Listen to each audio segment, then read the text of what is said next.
Pourquoi Dieu a-t-il alors créé le monde? Dieu a créé le monde pour qu'on y soit, tout simplement. Enfin, les Juifs, en tout cas. Seulement, il nous est difficile d'accepter qu'il y a un créateur avec un but. Parce que s'il y a un créateur, c'est qu'il y a une créature. S'il y a une créature, c'est qu'il y a une raison. S'il y a une raison, c'est qu'il y a des obligations.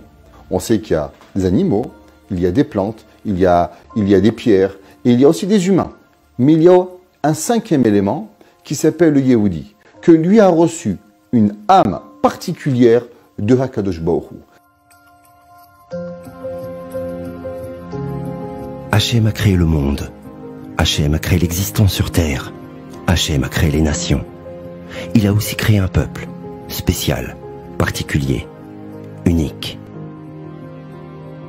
Il faudra attendre 10 générations depuis Noach pour voir la naissance d'Abraham, le premier homme sur terre, qui donnera à l'humanité tout son sens et sa finalité.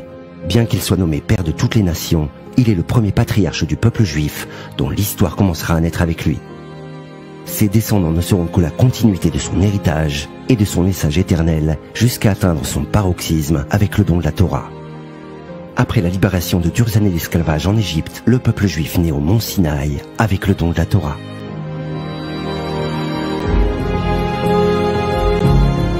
Ce peuple porte en lui, et depuis toujours, un message éternel qui sublime le temps, et ce, malgré toutes les souffrances parfois. Les fondements de son existence s'écartent des règles de la nature et de la raison. Le peuple juif dépasse toutes les frontières et leurs conventions. Il est partout et nulle part à la fois. Où qu'il soit, il est juif. Et où qu'il aille, il le restera. Le judaïsme n'est pas une religion. Le judaïsme, c'est un fait. On est juif ou on ne l'est pas. Aujourd'hui, de dire que je suis juif et pas religieux, c'est un bluff. Ça n'existe pas. On a reçu la Torah hors Sinaï. On a une neshama à l'intérieur de nous. Il n'y a pas je suis juif pas religieux. T'es Yehudi, puis c'est tout. Un juif, qu'il pratique ou non, est toujours juif. Mais alors, être juif, c'est quoi?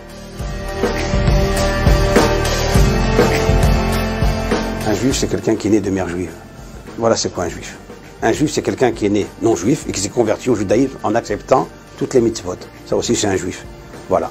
Tout ce qui est hors de ce contexte, c'est pas un juif. La définition du juif, simplement quelqu'un qui appartient au peuple, qui est réservé à dévoiler dans le monde la volonté d'Hachem Yitbarach, son royaume d'Hachem Yitbarach, à faire l'honneur qu'on doit faire à Hachem Yitbarach dans son monde. Le peuple d'Israël, parmi les 70 peuples du monde, a été choisi par Hachem Yitbarach pour recevoir sur ses épaules l'engagement, le tafkid, le devoir et les mitzvot qu'Akadosh Baruch Hu voulait donner au peuple élu. Le point de départ, je suis un juif parce que je suis né de parents juifs. C'est un point de départ. Et puis, il y a le juif de Kippour. Il fait un tout petit engagement, une fois par an. Et il y a celui qui fait un engagement communautaire, un petit peu plus vrai dans le judaïsme. Il y a celui qui étudie, qui commence à progresser dans sa prise de conscience de son rôle, de sa définition de juif. C'est pas une échelle de progrès, c'est la définition du juif. Et dans la Bible, il y en a un seul qui est appelé le juif. C'est Mordechai. Et c'est pour nous celui qui a dirigé tout le peuple juif. Ah, ça c'est un bon juif. Oui. Donc, autrement dit, il y a une dimension de progrès. Un juif est une partie vivante du créateur Akadosh Baruch Hu. Le juif prend racine dans quelque chose de céleste qui lui permet de ne jamais être formaté par le terrestre. Ce qui fait que, c'est pour ça les gens disent, mais comment ça fait que le juif est là depuis 4000 ans alors on l'a détruit, brûlé son temple, on les a, la Shoah, l'Inquisition, et les autres peuples qui ont eu des facilités 1000 fois plus fortes, ils ont disparu. C'est incroyable, c'est un miraculeux. Oui, c'est miraculeux, mais ce miracle, il s'explique. Il s'explique dans le fait que être juif, c'est mettre sa racine dans Dieu. Et comme Dieu est éternel, on est éternel. C'est aussi simple que ça.